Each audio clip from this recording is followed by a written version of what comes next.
ಬಂದಿರತಕ್ಕಂಥ ಎಲ್ಲ ಯಾತ್ರಾರ್ಥಿಗಳಿಗೂ ಗಣಪತಿಯ ಅನುಗ್ರಹದಿಂದ ಭಗವಾನ್ ಶಿರಡಿ ಸದ್ಗುರು ಸಾಯಿನಾಥರನ್ನು ಗುರುಗಳ ಪ್ರಾರ್ಥನೆ ಮಾಡ್ತಾ ಭಗವಾನ್ ಶಿರಡಿ ಸದ್ಗುರು ಸಾಯಿನಾಥರ ದರ್ಶನಕ್ಕಾಗಿ ಬಂದಿದ್ದೇವೆ. ಮೊದಲು ಆದಿಪೂಜಿತನೂ ಅಗ್ರಗಣ್ಯನೂ ಆದಂತಹ ಗಣಪನ ದರ್ಶನ, ಗಣಪನ ಅನುಗ್ರಹದಿಂದ ಎಲ್ಲರ ಇಷ್ಟಾರ್ಥಗಳ ಸಿದ್ಧಿಯಾಗಬೇಕು. ಅದಕ್ಕಾಗಿ ಯಾತ್ರೆಯ ಸಂಪೂರ್ಣ ಫಲವನ್ನು ಗಣಪನ ಅನುಗ್ರಹದಿಂದಲೇ ಪ್ರಾರಂಭ ಆಗಬೇಕು ಎಂಬತಕ್ಕಂತಹ ಚಿಂತನೆಯಿಂದ ಇವತ್ತು ನಾವು ಇಳ್ಕೊಂಡಂಥ ಈ ಒಂದು ವಸತಿಗೃಹದಲ್ಲಿ ಅದ್ಧೂರಿಯವಾದಂಥ ಸ್ವಾಗತ ಆಗಲಿ, ಎಲ್ಲರನ್ನು ಬರಮಾಡಿಕೊಳ್ತಕ್ಕಂಥ ರೀತಿಯಾಗಲಿ, ಎಲ್ಲಕ್ಕಿಂತ ಮುಂಚಿತವಾಗಿ ಗಣಪತಿ ಆರಾಧನೆ ಎಂಬತಕ್ಕಂಥದ್ದನ್ನು ಬಹಳ ಸ್ಪಷ್ಟವಾದಂಥ ರೀತಿ ಮಾಡಿ ಎಲ್ಲರಿಗೂ ಗಣಪನ ಅನುಗ್ರಹ ಸಿಗುವಂಥದ್ದಾಗಲಿ, ಒಳ್ಳೆಯದಾಗಲಿ, ಶುಭವಾಗಲಿ. बोलो सिद्धिविनायक महाराज की, बोलो सिद्धिविनायक महाराज की, बोलो सिद्धिविनायक महाराज की.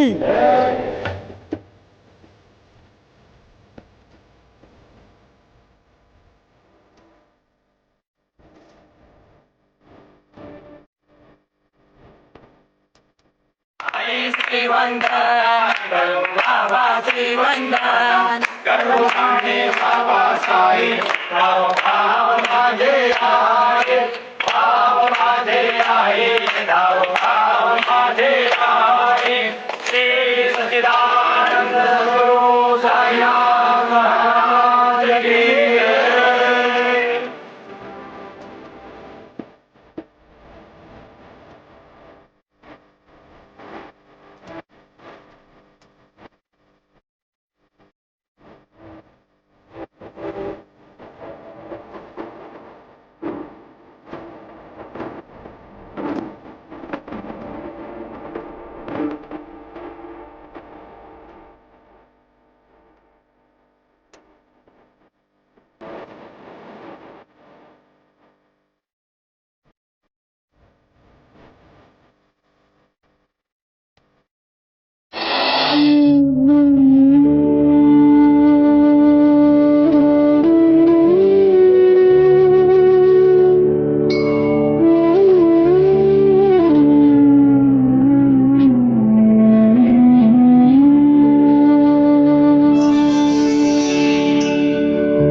ಭಗವಾನ್ ಶಿರಡಿ ಸದ್ಗುರು ಸಾಯಿನಾಥರ ದರ್ಶನಕ್ಕಾಗಿ ಬಂದಿರತಕ್ಕಂಥ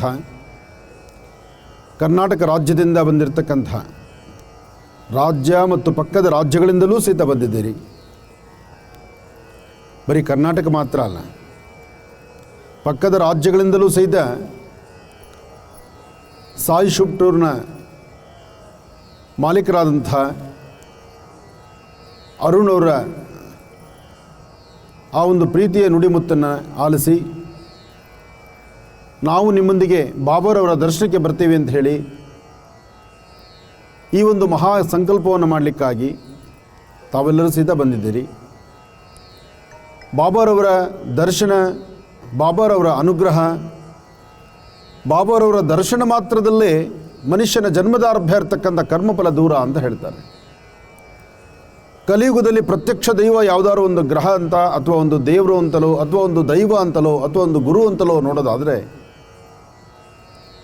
ಅದನ್ನು ಸಂಪೂರ್ಣವಾಗಿ ನಾವು ಗುರುಗಳಂದರೆ ಬಾಬಾರವರು ಅಂತಲೇ ಹೇಳ್ಬೋದು. ಯಾಕೆ ಅಂದರೆ ಬಾಬಾರವರನ್ನು ಯಾರೊಬ್ಬರು ಬಾಬಾ, ಅಮ್ಮ, ಸಾಯಿ ಈ ಪದಗಳಲ್ಲಿ ನಾವು ಒಮ್ಮೆ ಮಾತಾಡಿದ್ರೆ ಅವರು ಯಾವುದೋ ಒಂದು ರೀತಿ ನಮಗೆ ದರ್ಶನವನ್ನು ಕೊಡ್ತಾರೆ. ಇದು ನನ್ನ ಕಾರ್ಯಕ್ರಮಗಳಲ್ಲಿ ಸಾಕಷ್ಟು ಬಾರಿ ನಾನು ಹೇಳಿದ್ದೇನೆ. ಅಂತಹ ಅದ್ಭುತವಾದಂತಹ ಪರಮ ಪವಿತ್ರವಾಗಿರ್ತಕ್ಕಂಥ ಪುಣ್ಯಕ್ಷೇತ್ರ ಇದು ಶಿರಡಿಯ ಕ್ಷೇತ್ರ. ಅಂದು ಶಿರಡಿಗೆ ಬಾಬಾರವರು ಬರಬೇಕಾದ್ರೆ ಆಗ ಬಾಬಾರವರು ಸಾಯಿಬಾಬಾರವರು ಇಷ್ಟು ಪ್ರಚಲಿತ ಇಲ್ಲ. ಆದರೆ ಬಾಬಾರವರಲ್ಲಿದ್ದಂತಹ ಅದ್ಭುತವಾದಂತಹ ಗುಣ, ಅವರಲ್ಲಿರ್ತಕ್ಕಂಥ ಒಂದು ವಿದ್ಯೆ, ಅವರು ಜನಪರವಾಗಿ ಮಾಡಿದಂಥ ಸೇವೆಗಳು. ಆಗ ಖಂಡೋಬಾ ದೇವಸ್ಥಾನದ ಹತ್ರ ಬಂದಾಗ ಆವೋ ಸಾಯಿ ಎಂಬತಕ್ಕಂತಹ ಪದವನ್ನು ಖಂಡೋಬಾ ಸಾನ್ನಿಧ್ಯದ ಹತ್ರ ಹೇಳಿದ್ರು. ಖಂಡೋಬಾ ಸಾನ್ನಿಧ್ಯದ ಹತ್ರ ಆವೋ ಸಾಯಿ ಅಂದರೆ, ಸಾಯಿ ಅನ್ನೋ ಪದಕ್ಕರ್ಥ ತಾಯಿ, ಮಾತೃ, ಅಮ್ಮ ಅನ್ನೋ ಪದ. ಆದರೆ ಬಾಬಾರವರು ಪುರುಷರಾದರೂ ಅವ್ರನ್ನ ಅಮ್ಮ ಅಂತ ಯಾಕಾದರೂ ಸಂಬೋಧನೆ ಮಾಡಿದ್ರು? ಅವರು ಅಂದಿನ ಆ ಕಣ್ಗಳಲ್ಲಿ ಆ ಕಣ್ಣಲ್ಲಿ ನೋಡುವಂಥ ದೃಷ್ಟಿ ಅಂತಹ ಅದ್ಭುತವಾಗಿತ್ತು. ಯಾರಾದರೂ ನಿಮ್ಮಲ್ಲಿರುವಂಥ ನೋವಿಗೆ ಸ್ಪಂದಿಸಬೇಕಾದ್ರೆ ಅಥವಾ ನೀವು ಕಷ್ಟವನ್ನು ಹೇಳ್ಕೋಬೇಕಾದ್ರೆ, ನೀವು ಕಷ್ಟವನ್ನು ಹೇಳಿದಾಗ ಪ್ರತಿಯಾಗಿ ನಿಮ್ಮ ಕಷ್ಟ ಏನು ಅಂತ ಕೇಳಬೇಕಾದ್ದಲ್ಲ. ಎಲ್ಲವನ್ನೂ ಅರಿತಿರ್ತಕ್ಕಂಥವರು, ಜಗತ್ತಿನಲ್ಲಿ ತನ್ನ ವಿದ್ಯೆಯಿಂದ ವಿದ್ವತ್ತನಿಂದ ಜಗತ್ತಿನ ಸಂಕಷ್ಟಗಳನ್ನು ನೋಡುವಂಥವರಿಗೆ ಆ ಮಾತೃ ಹೃದಯ ಇರುತ್ತೆ. ನೀವು ಬರೀ ಮುಂದೆ ನಿಂತು ನಿಮ್ಮೊಳಗಿರುವಂಥ ನೋವನ್ನು ನಿಮ್ಮ ಕಣ್ಗಳಲ್ಲಿ ತೋರಿಸಿದ್ರೆ ಸಾಕು, ಆಗಲೇ ಅರ್ಥ ಆಗಿಬಿಡುತ್ತೆ ಆ ಸಮಸ್ಯೆ ಏನು ಎಂಬತಕ್ಕಂಥದ್ದು. ಅಂತಹ ಅದ್ಭುತವಾದಂತಹ ಒಂದು ಕಲ್ಪನೆ, ಅಂತಹ ಅದ್ಭುತವಾದಂಥ ಒಂದು ಪರಿಕಲ್ಪನೆ, ಅಂತಹ ವಿದ್ವತ್ತನ್ನು ಬಾಬಾರವರು ಅಂದೇ ಪಡೆದಿದ್ದರು. ಬಾಬಾರವರ ಮುಂದೆ ಯಾರು ನಿಂತರೂ ಅವ್ರ ಕಷ್ಟ ಹೇಳ್ಕೋಬೇಕಾದ್ದಿಲ್ಲ. ಬಾಬಾರವರ ಮುಂದೆ ನಿಂತರೆ ಗೊತ್ತಾಗ್ತಾ ಇತ್ತು ಇಂಥದ್ದೇ ಕಷ್ಟದಲ್ಲಿ ಬಂದಿದ್ದಾರೆ, ಅವ್ರಿಗೆ ಪರಿಹಾರ ಆಗಬೇಕು ಅಂತ ಬಾಬಾರು ಆ ಕ್ಷಣದಲ್ಲಿ ಪರಿಹಾರವನ್ನು ಮಾಡೋರು. ಬಾಬಾರವರಿಗೆ ಜಾತಿ ಮತ ಭೇದ ಪಂಥಗಳೇನೂ ಇಲ್ಲ. ನಿಮ್ಮಲ್ಲಿ ಒಳ್ಳೆತನ ಬೇಕು, ಒಳ್ಳೆಯದನ್ನು ಆಯ್ಕೆ ಮಾಡ್ಕೋಬೇಕು, ಒಳ್ಳೆಯದರ ಅಪೇಕ್ಷೆ ಪಡಿಬೇಕು. ಆ ಒಳ್ಳೆಯದರ ಅಪೇಕ್ಷೆ ಪಡೆದಾಗ ಮಾತ್ರ ನಮಗೆ ಕಾರ್ಯಸಿದ್ಧಿ ಅಂತ ಹೇಳ್ತಾರೆ. ಬಹುಶಃ ಆ ನಿಟ್ಟಿನಲ್ಲಿ ನಾವು ನೋಡೋದಾದರೆ, ಇವತ್ತು ಈ ಒಂದು ಹೋಟೆಲ್ಗೆ ನಾವು ಬಂದಾಗ ಗುರುಗಳ ಸತ್ಕಾರವನ್ನು ಮಾಡುವಂಥ ರೀತಿ, ಗುರುಗಳನ್ನು ಬರಮಾಡ್ಕೊಳ್ತಕ್ಕಂಥ ರೀತಿ, ಇಲ್ಲಿನ GM ಆಗಲಿ ಹಾಗೂ ನಮ್ಮ ಅರುಣ್ರವರಾಗಲಿ, ಅವರ ಪದಾಧಿಕಾರಿಗಳು, ಅವರ ಜೊತೆ ಬಂದಿರತಕ್ಕಂಥ ಅವರ ಸಹಪಾಠಿಗಳು, ಕುಟುಂಬದಿಂದ ನಾವು ಒಬ್ಬರೋ ಇಬ್ಬರೋ ಇವತ್ತು ಬಂದಿರ್ತೀವಿ. ಆದರೆ ನಮ್ಮದೊಂದು ಜವಾಬ್ದಾರಿ ಇದೆ. ನಮ್ಮ ಜವಾಬ್ದಾರಿಯನ್ನು ಹತ್ತಿರದಿಂದ ನಿಂತು ನೀವು ಬನ್ನಿ, ಈ ದರ್ಶನ ಮಾಡಿ, ಈಗ ಬನ್ನಿ, ಇಲ್ಲಿ ಕೂತ್ಕೊಳ್ಳಿ, ಇಷ್ಟು ಆಹಾರ ಈಗ ತೊಗೊಳ್ಬೇಕು, ಈ ಸಮಯಕ್ಕೆ ಇಂಥದೇ ಮಾಡಬೇಕು ಅಂತ ಹೇಳುವಂಥ ಒಂದಷ್ಟು ಮನಸ್ಸು. ಇವತ್ತು ದುಡ್ಡು ಕೊಟ್ಟರೆ ಎಲ್ಲ ಸಿಗುತ್ತೆ. ಕೊಡೋ ದುಡ್ಡು 10 ರೂಪಾಯಿ ಜಾಸ್ತಿ ಕೊಟ್ಟರೆ ನಾವು ಇರೋ ಜಾಗಕ್ಕೆ ಎಲ್ಲ ಬರುತ್ತೆ. ಆದರೆ ಮಮತೆಯ ಪ್ರೀತಿ ಇದೆಯಲ್ಲ, ನಂದು ಅಂತಕ್ಕಂಥದ್ದು ಇದೆಯಲ್ಲ, ಆ ಬಾಂಧವ್ಯ ಇದೆಯಲ್ಲ, ಅದು ದುಡ್ಡಲ್ಲಿ ಅಳಿಲಿಕ್ಕಾಗೋದಿಲ್ಲ. ಅಂತಹ ನಿಟ್ಟಿನಲ್ಲಿ ಅದ್ಭುತವಾದಂಥ ಚಿಂತನೆ ಮಾಡಿ, ಒಳ್ಳೆಯ ಒಂದು ಗ್ರೂಪ್ ರೆಡಿ ಮಾಡಿ, ಯಾರೊಬ್ಬ ಯಾತ್ರಾರ್ಥಿಗಳು ಯಾತ್ರೆಗೆ ಅಂತ ಬಂದಾಗ ಅವರ ಮನಸ್ಸಿಗೆ ಯಾವುದೂ ನೋವಾಗ್ದಿರ ಅವ್ರನ್ನ ಹತ್ತಿರದಿಂದ ಬರಮಾಡಿಕೊಂಡು ದೇವರ ದರ್ಶನ ಆಗಲಿ, ಯಾತ್ರೆಗೆ ಬಂದಾಗ ಯಾವುದೇ ಒಂದು ಅಚಾತುರ್ಯಗಳಾಗ್ದಿರ ಪುನಃ ಅವರ ಊರಿಗೆ ಅವ್ರನ್ನ ಸೇರಿಸುವ ತನಕ ಒಂದು ದೊಡ್ಡ ಜವಾಬ್ದಾರಿ ಬರೋದು ತುಂಬ ದೊಡ್ಡ ಚಾಲೆಂಜಿಂಗ್. ಅದು ಅಂತಹ ಕಾಯಕವನ್ನು ನಮ್ಮ ಸಾಯಿ ಶಿಫ್ಟ್ ಟೂರ್ಸಲ್ಲಿ ಭಾಳ ಅಚ್ಚುಕಟ್ಟಾಗಿ ಮಾಡ್ತಾರೆ. ಯಾಕೆಂದರೆ ಕಳೆದ ಬಾರಿ ಪೂರಿ ಜಗನ್ನಾಥ ಕ್ಷೇತ್ರಕ್ಕೆ ಹೊರಟು ಕ್ಷೇತ್ರದಲ್ಲಿ ಒಂದು ಮಹಾಯಜ್ಞವನ್ನು ಮಾಡಿ ಲೋಕ ಕಲ್ಯಾಣಾರ್ಥವಾಗಿ ಅಂದು ಒಂದು ಸಂಕಲ್ಪವನ್ನು ಮಾಡಿದ್ವಿ. ಇವತ್ತು ಈ ಕಾರ್ಯಕ್ರಮಕ್ಕೆ ಇವತ್ತು ನಾನಿಲ್ಲಿ ಬರೋದು ಸ್ವಲ್ಪ ಕಷ್ಟಕರವೇ ಆಗಿತ್ತು. ಆನಂದ್ ಗುರುಜಿಯವರು, ಅವರು ಬೆಳೆದು ಬಂದ ದಾರಿ, ಆನಂದ್ ಗುರುಜಿಯವರು ಹಿಂದೆ ಇರತಕ್ಕಂಥ ಅಭಿಮಾನಿ ದೇವರುಗಳು, ಅದೆಲ್ಲವೂ ತಮಗೆ ಗೊತ್ತಿದೆ. ಇನ್ನು ಇವತ್ತಿನ ಈ ಧರ್ಮ ಕಾರ್ಯ ನಾನಿಲ್ಲಿಗೆ ಬರಲಿಕ್ಕೆ ಕಾರಣ, ಒಂದು ಸೇತುವೆ ಬೇಕಲ್ಲ, ಒಂದು ಕೊಂಡಿ ಬೇಕು. ನೀರು ಬಾವಿಯಲ್ಲಿದೆ, ಬಿಂದಿಗೆ ನಮ್ಮ ಕೈಯಲ್ಲಿದೆ. ನೀರು ಬಾವಿಯಲ್ಲಿದೆ, ಬಿಂದಿಗೆ ನಮ್ಮ ಕೈಯಲ್ಲಿದೆ. ಆದರೆ ಮಧ್ಯದಲ್ಲಿ ಹಗ್ಗ ಇರಬೇಕು. ಹಗ್ಗ ಇದ್ದರೆ ಮಾತ್ರ ನೀರು ಮೇಲಿಗೆ ಬರುತ್ತೆ. ಆ ಹಗ್ಗ ನಮ್ಮ ನಾಗರತ್ನರವರು. ಅವರು ಹಗ್ಗವಾಗಿ ನಿಂತು ಅರುಣ್ ಅವ್ರ ಜೊತೆ ಸೇರಿ ಆನಂದ್ ಗುರುಜಿಯವ್ರನ್ನ ಕರೆಸಬೇಕು ಅಂತ ಹೇಳಿ ಒಂದು ಒಳ್ಳೆ ಮನಸ್ಸಿಂದ ತಗೊಂಡ ಸಂಕಲ್ಪ ಇಷ್ಟು ದೂರಕ್ಕೆ ನನ್ನ ಪ್ರಯಾಣ ಬೆಳೆಸ್ತು. ಇದಾದ ನಂತರ ಇವತ್ತಿನ ಈ ಅದ್ಭುತವಾದಂಥ ಕಾರ್ಯಕ್ರಮಕ್ಕೆ ಪರಮ ಪವಿತ್ರವಾಗಿರ್ತಕ್ಕಂಥ ಕರ್ನಾಟಕ ರಾಜ್ಯದಲ್ಲಿ 2ನೇ ಸ್ಥಾನದಲ್ಲಿರ್ತಕ್ಕಂಥ ಶ್ರೀ ಕ್ಷೇತ್ರ ಘಾಟಿ ಸುಬ್ರಹ್ಮಣ್ಯ ಕ್ಷೇತ್ರದ ಗುರುರಾಜ್ ಶರ್ಮಾರವರು, ಅವರ ಪರಿವಾರದೊಂದಿಗೆ ನಾಳೆ ನಡೀತಕ್ಕಂಥ ಯಜ್ಞದಲ್ಲಿ ನಾನೂ ಪಾಲ್ಗೊಳ್ತೀನಿ ಎಂದದ್ದು ನನ್ನ ಪೂರ್ವಜನದ ಪುಣ್ಯವೇ ಸರಿ. ಯಾಕೆಂದರೆ ಸದಾಕಾಲ ವರ್ಷದ 365 ದಿವಸ ಭಗವಂತನ ಪಾದವನ್ನು ಮುಟ್ಟಿ ಭಗವತ್ ಸೇವೆ ಮಾಡುವಂಥ ಅವರ ಹಸ್ತಗಳು, ಇದು ಯಾರು ಸಿಗಬೇಕು ಭಾಗ್ಯ? ಅಂತಹ ಪರಮ ಪವಿತ್ರವಾಗಿರ್ತಕ್ಕಂಥ ಪುಣ್ಯ ಸಾನ್ನಿಧ್ಯದಲ್ಲಿ ಸೇವೆ ಮಾಡುವಂಥ ನಮ್ಮ ಬೀಗರು ಅಂದರೂ ಸರಿಯೇ, ಅಥವಾ ನನಗೆ ಇವತ್ತು ಸಹ ನನ್ನ ಆತ್ಮೀಯರು ಅಂದರೂ ಸರಿಯೇ, ಗುರುರಾಜ್ ಶರ್ಮಾರವರು ಅವರು ಸಹಿತ ಈ ಕಾರ್ಯಕ್ರಮಕ್ಕೆ ಬಂದಿದ್ದಾರೆ. ಅವರಿಗೂ ಹಾಗೂ ಈ ಹೋಟೆಲಿನ ವ್ಯವಸ್ಥೆ, ಈ ಒಂದು ನಾವು ಉಳ್ಕೊಂಡಿರ್ತಕ್ಕಂಥ ಈ ವಸತಿ ಗೃಹ ಇದೆಯಲ್ಲ, ಈ ಹೋಟೆಲ್ ವ್ಯವಸ್ಥೆ ಅಂತೂ ಮತ್ತಷ್ಟು ಆನಂದ ತಂತು. ಯಾಕೆಂದರೆ ಒಂದು ಧರ್ಮ ಸಂಸ್ಕೃತಿ ನಾವಿರುವುದಲ್ಲಿ ಇಷ್ಟು ವೈಭವೀಪೂರಿತವಾದಂಥ ಹೋಟೆಲ್ ನಾವು ಮಾಡಿದ್ದೀವಿ. ಹೋಟೆಲ್ನ ನಿಯಮಗಳೇನಿದೆಯೋ ಅದನ್ನು ನಾವು ಪಾಲನೆ ಮಾಡಬೇಕು ಅಂತ ಚಿಂತನೆ ಮಾಡಬೇಕಿತ್ತು, ಆದರೆ ಅದು ಮಾಡಿಲ್ಲ. ಅವರ ಚಿಂತನೆ ಹೇಗಿದೆ ಅಂದರೆ ಬಾಬಾರವರ ಸಾನ್ನಿಧ್ಯವನ್ನು ಇಲ್ಲಿ ಸೃಷ್ಟಿ ಮಾಡಿದ್ರು, ಜೊತೆಗೆ ಅರ್ಕಲ್ಕೋಡು ಮಹಾರಾಜರನ್ನ ಇಲ್ಲಿ ಕೂಡಿಸಿದ್ರು, ದತ್ತ ಮಹಾರಾಜರನ್ನ ಇಲ್ಲಿ ಕೂಡಿಸಿದ್ರು. ಬಾಬಾರವರ ಸಾನ್ನಿಧ್ಯದಲ್ಲಿ ನಡೀತಕ್ಕಂಥ ಪ್ರತಿಯೊಂದು ಸೇವೆಗಳನ್ನು, ಅಲ್ಲಿ ಯಾವ ಸೇವೆ ನಡೆಯುತ್ತೋ, ಯಾವ ಆರತಿ ನಡೆಯುತ್ತೋ, ಯಾವ ಪೂಜೆ ವಿಶೇಷವಾಗುತ್ತೋ, ಹೇಗೆ ಅಭಿಷೇಕ ನಡೆಯುತ್ತೋ ಅದೆಲ್ಲವನ್ನು ಸಹಿತ ಈ ಸಾನ್ನಿಧ್ಯದಲ್ಲಿ ಮಾಡಿದ್ರು. ಅಂದರೆ ಇದು ದೇವಾಲಯ ಮಾಡಿದ್ರು, ದೇವರ ಸಾನ್ನಿಧ್ಯ ಮಾಡಿದ್ರು, ಇದೊಂದು ತೀರ್ಥಕ್ಷೇತ್ರ ಪುಣ್ಯಕ್ಷೇತ್ರ ಮಾಡಿದ್ರು. ಹಾಗೆ ವೇದಿಕೆ ಮೇಲಿರ್ತಕ್ಕಂಥ ಸಾಕಷ್ಟು ಜನ ಗಣ್ಯರಿದ್ದಾರೆ. ನಮ್ಮ ಆತ್ಮೀಯರಾದಂಥ ನಮ್ಮ ಆಶ್ರಮದ ಸದ್ಭಕ್ತರು ಹೌದು, ಆಶ್ರಮದ ಜವಾಬ್ದಾರಿಗಳು ಹೊರುವಂಥ ನಮ್ಮ ಸೋಮಶೇಖರ್ ಅವರಿದ್ದಾರೆ. ಹಾಗೆ ಇಲ್ಲಿ ಹೇಳ್ತಾ ಹೊರಟ್ರೆ ಸಾಕಷ್ಟು ಜನ, ಇವರೆಲ್ಲರ ಹೆಸರು ಹೇಳೋದಕ್ಕಿಂತ ವೇದಿಕೆ ಮುಂಭಾಗ ಇರತಕ್ಕಂಥ ನೀವು ಬಹಳ ಮುಖ್ಯ. ಯಾಕೆಂದರೆ ನೀವು ಇಂತಹ ಧರ್ಮ ಕಾರ್ಯಗಳಲ್ಲಿ ಪಾಲ್ಗೊಳ್ಳೋದ್ರಿಂದ, ಧರ್ಮ ಸಂಸ್ಕೃತಿ ಸಂಪ್ರದಾಯಬದ್ಧವಾದಂಥ ಆಸ್ಥಾನಗಳಿಗೆ ಬಂದು ಹೋಗೋದ್ರಿಂದ, ವೇದಿಕೆ ಮೇಲೆ ಕೂತ್ಕೊಳ್ಳೋದಕ್ಕಿಂತ ವೇದಿಕೆ ತಳಭಾಗದಲ್ಲಿರ್ತಕ್ಕಂಥ ನೀವೇ ಬಹಳ ಮುಖ್ಯ. ಮನುಷ್ಯನ ಮನಸ್ಸು, ಪ್ರತಿಯೊಬ್ಬ ವ್ಯಕ್ತಿಯ ಮನಸ್ಸಿಗೆ ಒಂದು ಹೊಸತನ ಬರಬೇಕು. ಆ ಹೊಸತನವನ್ನು ಕಾಣುವುದಕ್ಕೆ ಇಂತಹ ಬದಲಾವಣೆಗಳನ್ನು ತಂದ್ಕೋಬೇಕು. ಜೀವನದುದ್ದಕ್ಕೂ ಕಷ್ಟಪಡೋದಿದ್ದೇ ಇದೆ. ನಾವು ಚೆನ್ನಾಗಿರೋದು ಯಾವಾಗ? ಮತ್ತು ನಮಗಾಗಿ ನಾವು ಅನುಭವಿಸೋದು ಯಾವಾಗ? ನಮಗಾಗಿ ನಾವು ಏನಾದರೂ ಕಾರ್ಯಸಿದ್ಧಿ ಮಾಡ್ಕೊಳ್ಳೋದು ಯಾವಾಗ? ನಾವು ಕಷ್ಟಪಟ್ಟಿದ್ದೆಲ್ಲ ಮುಂದಿನ ಪೀಳಿಗೆಗೆ ಅಂತ ಬಿಡ್ತಾ ಇದ್ದೀವಿ. ಒಂದು 3 ಕಾಸು ನಾವು ಸ್ವಂತವಾಗಿ ಏನು ಖರ್ಚು ಮಾಡ್ಕೊಂಡು ಇಂಥ ಪುಣ್ಯಕ್ಷೇತ್ರಕ್ಕೆ ಬಂದಾಗ ಇಷ್ಟೆಲ್ಲ ಸುಖ ಸಂತೋಷಗಳನ್ನು ಕಾಣಬೇಕು. ಇಂಥ ಸುಖ ಸಂತೋಷ ದುಡ್ಡಿದ್ರೆ ಸಿಗಲ್ಲ. ಮಧ್ಯದಲ್ಲಿ ಅರುಣ್ ಅಂತವ್ರೊಬ್ಬರು ಬೇಕು. ಯಾಕೆಂದರೆ ಇಲ್ಲಿ ವ್ಯವಸ್ಥೆಗಳು ನೋಡ್ಕೊಂಡು ಇಂಥ ಜಾಗಕ್ಕೆ ಹೋದರೆ ಇಂಥ ಒಂದು ಹೈಯರ್ ಎಂಡ್ ಇರುತ್ತೆ, ಇಂಥದ್ದೊಂದು ಸುಖ ಸಂತೋಷ ಸಿಗುತ್ತೆ, ಒಳ್ಳೆ ಊಟ ಸಿಗುತ್ತೆ, ರೂಮ್ ಚೆನ್ನಾಗಿರುತ್ತೆ, ಬಂದಾಗ ನಿಮ್ಮನ್ನು ಪ್ರೀತಿಯಾಗಿ ಬರಮಾಡ್ಕೊಳ್ಳುವಂಥ ಜನ ಇಲ್ಲಿದ್ದಾರೆ ಅಂದಾಗ ಮಾತ್ರ ಕಾರ್ಯಸಿದ್ಧಿ ಆಗುತ್ತೆ. ಇಷ್ಟೆಲ್ಲ ಅರ್ಥಪೂರ್ಣವಾದಂಥ ವಿಚಾರಗಳು ಬಹುಶಃ ಈ ಸಂಧ್ಯಾಕಾಲ ನಿಮಗೆ ಬೇಕೋ ಬೇಡೋ ನನಗೆ ಗೊತ್ತಿಲ್ಲ. ಆದರೂ ನನಗೂ ಮೈಕ್ ಕೊಟ್ಟರೆ ನಾನು ಏನೋ ಮಾತಾಡಬೇಕಲ್ಲ, ಮಾತಾಡ್ತಾ ಇರ್ತೇನೆ. ಇನ್ನು ಸಮಯ ಜಾಸ್ತಿ ತೊಗೊಳ್ಳಲ್ಲ. ಎಲ್ಲ ಮಧ್ಯಾಹ್ನ ಊಟ ಮಾಡಿರೋರು, ಈಗಷ್ಟೇ ತಿರುಗಿ ಒಂದು ಸ್ವಲ್ಪ ಹೊತ್ತು ಮುಂಚೆ ಊಟ ಮಾಡಿರೋರು, ಮಲಗಕ್ಕೆ ಮುಂಚೆ ಒಂದು ಲೋಟ ಕಾಫಿನೋ ಹಾಲೋ ಕುಡಿಯೋರು, ಇನ್ನೂ ನಮ್ಮದು ಊಟ ಆಗಿಲ್ಲ. ಹಾಗಾಗಿ ಒಳ್ಳೆಯದಾಗಲಿ, ಶುಭವಾಗಲಿ.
ಅಸ್ತು ಭಗವನ್ ವಿಶ್ವೇಶ್ವರಾಯ ಮಹಾದೇವಾಯ ತ್ರಯಂಬಕಾಯ ತ್ರಿಪರಾಂತಕಾಯ ತ್ರಿಕಾಗ್ನಿಕಾಲಾಯ ಕಾಲಾಗ್ನಿರುದ್ರಾಯ ನೀಲಕಂಠಾಯ ಮೃತ್ಯುಂಜಯಾಯ ಸರ್ವೇಶ್ವರಾಯ ಸದಾಶಿವಾಯ ಶ್ರೀಮನ್ಮಹಾದೇವಾಯ ನಮಃ. ಖಂಡೋಬಾ ಮಂದಿರದಲ್ಲಿ ಇವತ್ತು ನಾವಿದ್ದೇವೆ. ಖಂಡೋಬಾ ಮಂದಿರ ಇದು ಶಿರಡಿಯಲ್ಲಿರ್ತಕ್ಕಂಥದ್ದು. ಭಗವಾನ್ ಶಿರಡಿ ಸದ್ಗುರು ಸಾಯಿನಾಥರು ಇಲ್ಲಿಗೆ ಬರಬೇಕಾದ್ರೆ ಬಂದಂಥ ಶಿರಡಿ ಗ್ರಾಮಕ್ಕೆ ಬಂದಂತಹ ಸ್ಥಳ ಇದು. ಬಾಬಾರವರು ಮೊದಲು ಪ್ರಪ್ರಥಮವಾಗಿ ಬಂದು ನಿಂತಹ ಸ್ಥಳ. ಆವೋ ಸಾಯಿ ಎಂಬತಕ್ಕಂತಹ ಧ್ವನಿ ಇಲ್ಲೇ ಪ್ರಾರಂಭ ಆದಂಥದ್ದು. ಅಂತಹ ಖಂಡೋಬಾ ಮಂದಿರದಲ್ಲಿ ಇವತ್ತು ನಾವಿದ್ದೇವೆ. ದೇವರನ್ನ ಪ್ರಾರ್ಥನೆ ಮಾಡ್ತಿದ್ದೀವಿ. ಖಂಡೋಬಾ ಮಂದಿರದಲ್ಲಿರ್ತಕ್ಕಂಥ ಈ ಒಂದು ವಿಶೇಷವಾಗಿರ್ತಕ್ಕಂಥ ಸಾಲಿಗ್ರಾಮ ರೂಪದಲ್ಲಿರ್ತಕ್ಕಂಥ ಸಾಂಬ ಸದಾಶಿವ ನಮಸ್ತೆ ಅಸ್ತು ಭಗವನ್ ವಿಶ್ವೇಶ್ವರಾಯ ಮಹಾದೇವಾಯ ತ್ರಯಂಬಕಾಯ ತ್ರಿಪುರಾಂತಕಾಯ ತ್ರಿಕಾಗ್ನಿಕಾಲಾಯ ಕಲಾಯ ಕೌಟಿಲ್ಯಾಯ ಸರ್ವೇಶ್ವರಾಯ ಸದಾಶಿವಾಯ ಶ್ರೀ ಗುರು ಮಹಾದೇವಾಯ ನಮಃ.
ಇವತ್ತು ಶಿರಡಿ ಗ್ರಾಮ ಎಲ್ಲಿ ನೋಡಿದ್ರು, ಯಾವ ಕ್ಷಣದಲ್ಲಿ ನೋಡಿದ್ರು, ಯಾವಾಗ ನೋಡಿದ್ರು ಸಹಿತ ಬಾಬಾರವರ ಕೀರ್ತನೆಗಳು, ಬಾಬಾರವರ ಆರಾಧನೆ ನಡೆಯುತ್ತೆ.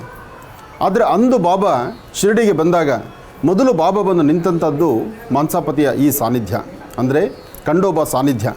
ಖಂಡೋಬಾ ಸಾನ್ನಿಧ್ಯಕ್ಕೆ ಬಂದಾಗ ಆವೋ ಸಾಯಿ ಎಂಬತಕ್ಕಂತಹ ಧ್ವನಿ ಇತ್ತಲ್ಲ, ಅದು ಪರಮ ಪವಿತ್ರವಾಗಿರ್ತಕ್ಕಂಥದ್ದು. ಅಂದು ಆವೋ ಸಾಯಿ ಎಂಬತಕ್ಕಂತಹ ಆ ಪದ ಸಾಯಿಬಾಬಾರವರಿಗೆ ಅದು ಹಾಗೇ ಮುಂದುವರಿಯಿತು.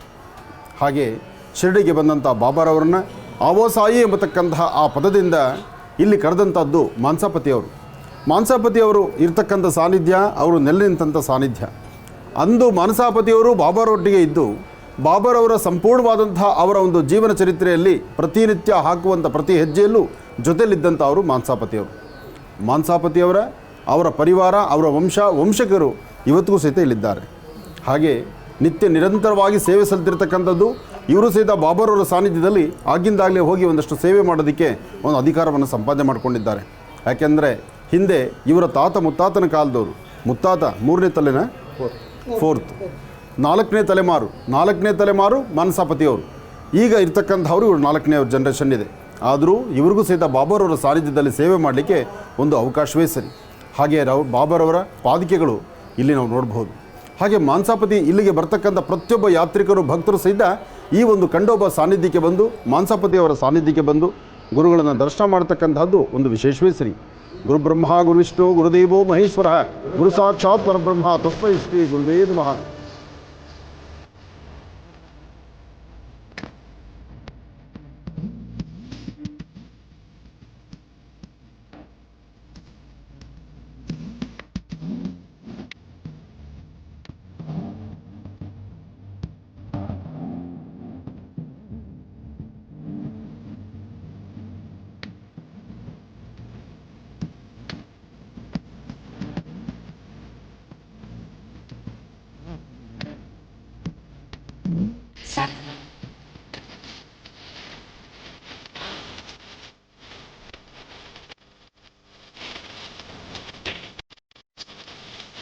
ಈಗ ತಾವು ನೋಡ್ತಿರ್ತಕ್ಕಂತಹ ಈ ಪಾದಿಕೆಗಳು ಭಗವಾನ್ ಶಿರಡಿ ಸದ್ಗುರು ಸಾಯಿನಾಥರ ಅವರ ಪಾದಕಮಲಗಳಲ್ಲಿದ್ದಂಥದ್ದು. ಬಾಬಾರವರ ಪಾದಿಕೆಗಳನ್ನು ತಾವು ದರ್ಶನ ಮಾಡ್ತಿದ್ದೇವೆ. ಬಾಬಾರವರ ದರ್ಶನ ಅದು ಬಹಳ ವಿಶೇಷ.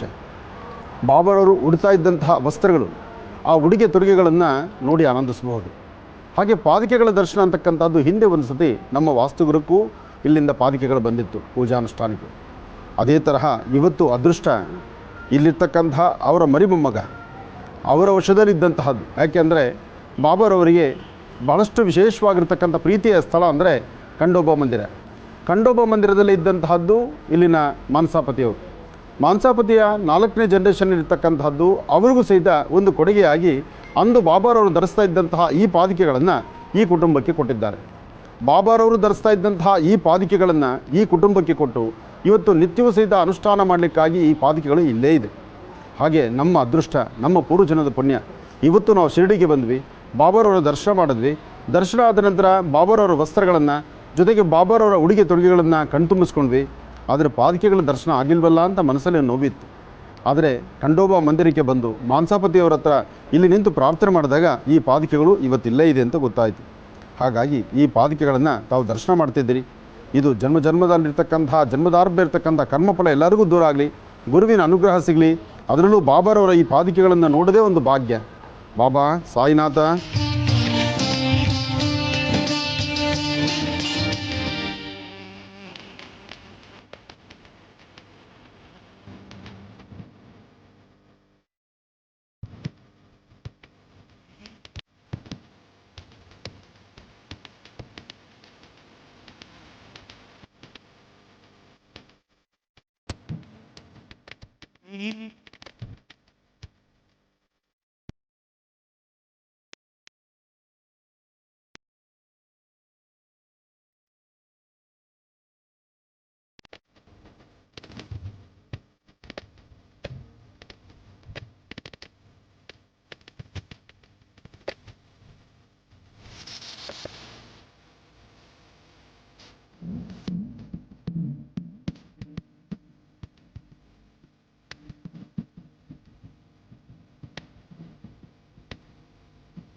ಬಾಬಾರವರಲ್ಲಿ ಒಂದು ಮಾತೃಗುಣ ಇತ್ತು, ಆ ಮಾತೃ ವಾತ್ಸಲ್ಯ ಇತ್ತು. ಎಲ್ಲರನ್ನೂ ದೂರ ಮಾಡಿದ್ರು ಬಾಬಾರವರು ಕೈ ಹಿಡಿತಾಯಿದ್ರು.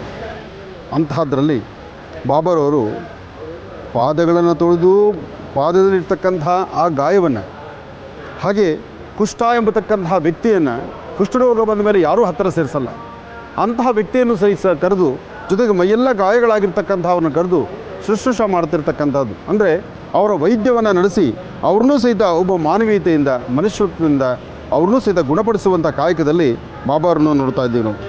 ಬಾಬಾರವರ ಈ ಫೋಟೋ, ಈ ಚಿತ್ರ ನೋಡಿದ್ರೆ ಬಹುಶಃ ಬಾಬಾರವರು ಹೀಗೆಲ್ಲ ಮಾಡಿದ್ರ ಅಂತ ನಿಮ್ಗೆ ಅನ್ನಿಸ್ಬೋದು. ಬಾಬಾರವರ ಚರಿತ್ರೆಯಲ್ಲಿ ಬಹಳ ಸ್ಪಷ್ಟವಾಗಿ ಬರೆದಿದ್ದಾರೆ. ಬಾಬಾರವರು ಯಾರೊಬ್ಬರನ್ನೂ ಕಡೆಗಣಿಸಿಲ್ಲ, ಎಲ್ಲರೂ ಸಹಿತ ತನ್ನ ಹೃದಯಕ್ಕೆ ಹತ್ತಿರಕ್ಕೆ ತಗೊಂಡಿದ್ದಾರೆ, ಎಲ್ಲರ ಸೇವೆಯಲ್ಲೂ ಸಹಿತ ನಿರತರಾಗಿದ್ದಾರೆ. ಎಂತಹ ರೋಗ ರುಜಿನಗಳು ಬಂದರೂ ಬಾಬಾರವರು ಅವರಿಗೆ ಹತ್ತಿರದಲ್ಲಿ ನಿಂತು ಸೇವೆಯನ್ನು ಸಲ್ಲಿಸಿರ್ತಕ್ಕಂಥದ್ದು ಸಾಕಷ್ಟು ನಿದರ್ಶನಗಳಿದೆ. ಹಾಗೆ ಬಾಬಾರವರ ಈ ಸಾನ್ನಿಧ್ಯ ಶಿರಡಿ ಗ್ರಾಮ, ಇಲ್ಲಿಗೆ ಬರ್ತಕ್ಕಂಥ ಪ್ರತಿಯೊಬ್ಬ ಭಕ್ತರು ಮಾತೃ ತಾಯಿಯನ್ನು ನೋಡಿದಷ್ಟೇ ಆನಂದ ಪಡ್ತಾರೆ. ಬರ್ತಕ್ಕಂಥ ಪ್ರತಿಯೊಬ್ಬರು ಬಾಬಾರವರ ಪಾದ ಸೇವೆ ನಡೆಸ್ತಾರೆ. बोलो भगवान शिरडी सद्गुरु साईनाथ महाराज की जय।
समर्पयामि केशं नारायणं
ಬಾಬಾರವರ ಸಾನ್ನಿಧ್ಯದಲ್ಲಿ ಬಹಳ ಅರ್ಥಪೂರ್ಣವಾದಂಥ ವೈಭವೀಪೂರಿತವಾದಂಥ ಅನುಷ್ಠಾನ ನಡೀತಾ ಇದೆ.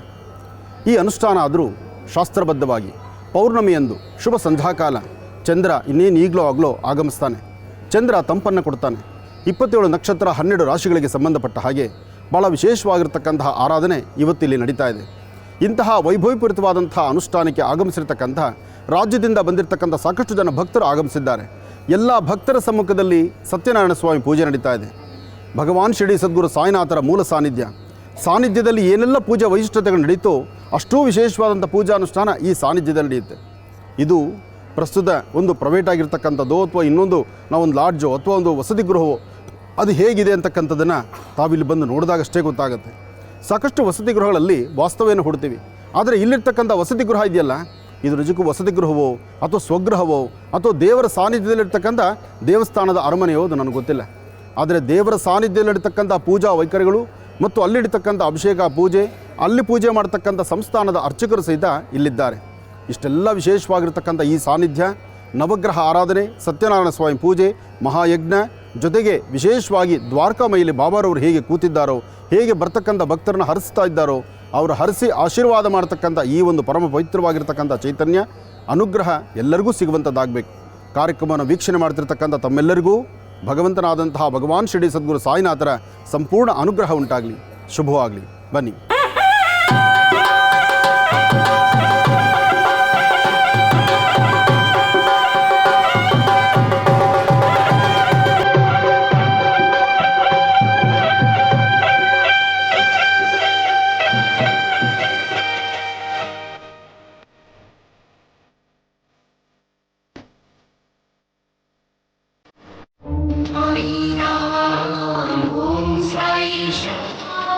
राधे राधे कृष्णा हरे साई राम, ओम साई श्याम। राधे राधे कृष्णा हरे साई राम, ओम साई राम, ओम साई श्याम। राधे राधे कृष्णा हरे साई राम, ओम साई राम, ओम साई श्याम।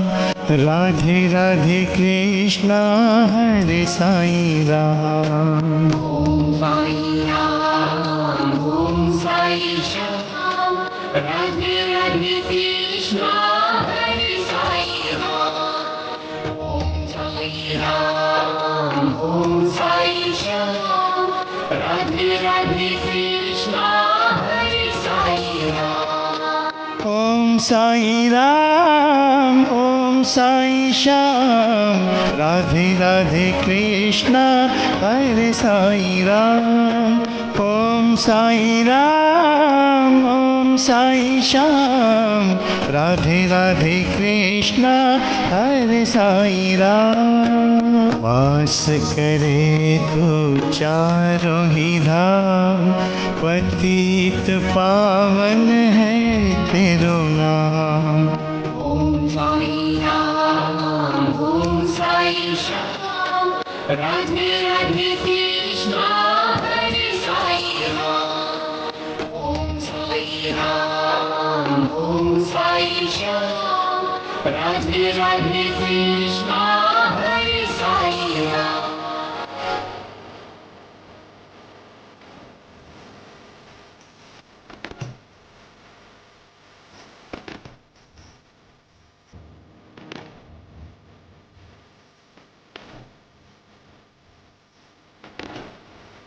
ನಾವು ದೇವಸ್ಥಾನಕ್ಕೆ ಬಂದಾಗ ನಮ್ಮ ಗೋತ್ರ, ನಮ್ಮ ಹೆಸರು, ನಮ್ಮ ನಕ್ಷತ್ರ, ನಮ್ಮ ಕುಟುಂಬ, ನಮ್ಮ ಪರಿಸ್ಥಿತಿ ಎಲ್ಲವೂ ಸಹಿತ ಭಗವಂತನ ಒಪ್ಪಿಸ್ತೀವಿ. ಭಗವಂತನಿಗೆ ಕಾಣದ ನಾವು ಇಹದಲ್ಲಿ ಇರ್ಲಿಕ್ಕಾಗತ್ತಾ?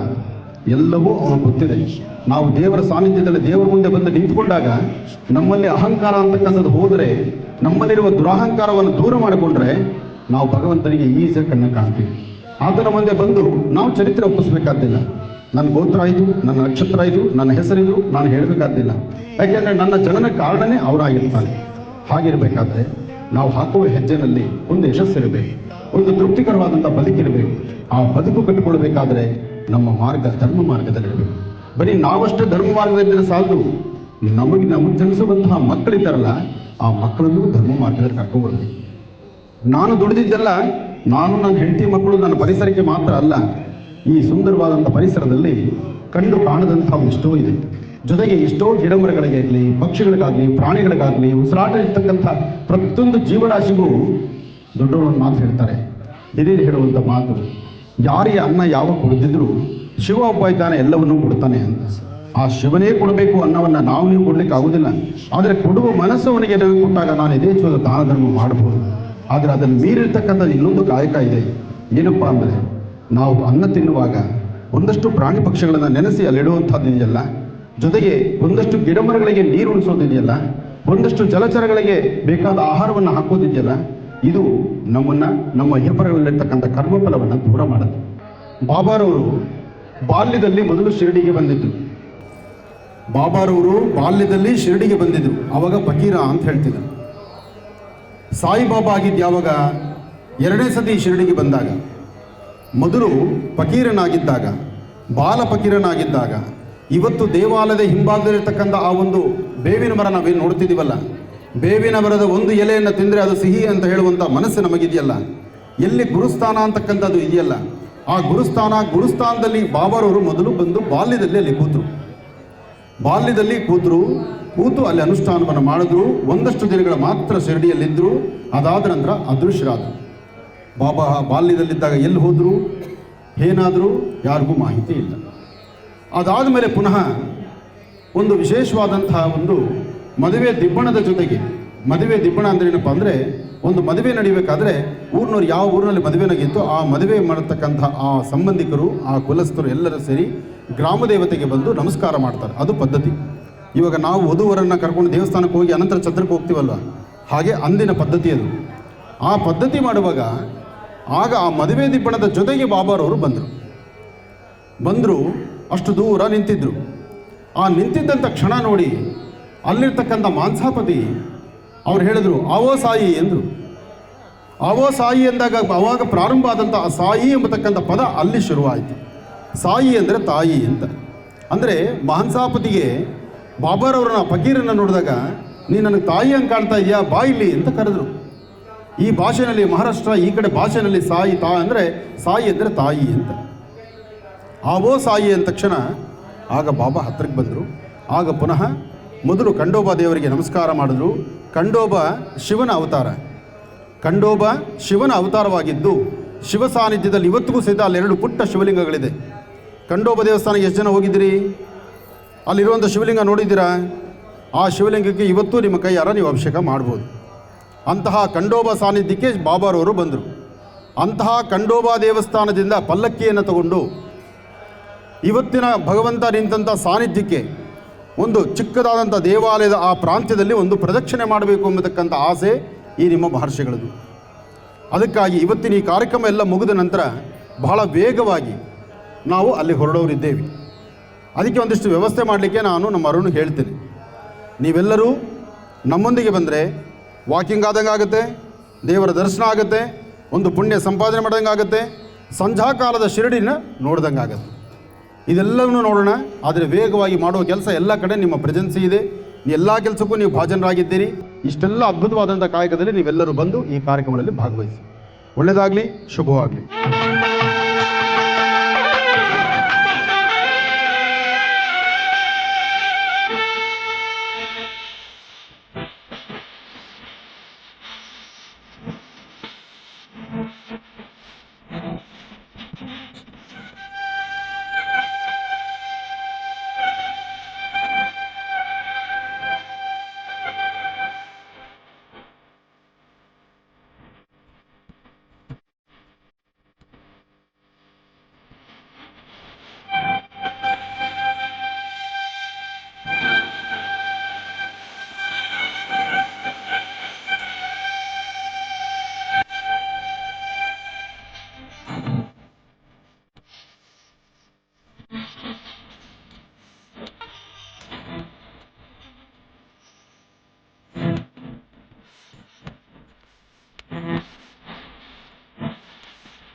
ಭಗವಂತನ ಮುಂದೆ ಕೂತು, ಭಗವಂತ ನಿನ್ನ ಬಿಟ್ಟರೆ ನನಗಿನ್ಯಾರೂ ಇಲ್ಲಪ್ಪ, ಈ ಸೃಷ್ಟಿನಲ್ಲಿ ನೀನೇ ನನಗೆ ದೊಡ್ಡವನು, ನೀನು ಬಿಟ್ಟರೆ ನನ್ನ ಪ್ರಪಂಚ ಇಲ್ಲ ಅಂತ ಹೇಳಬೇಕು.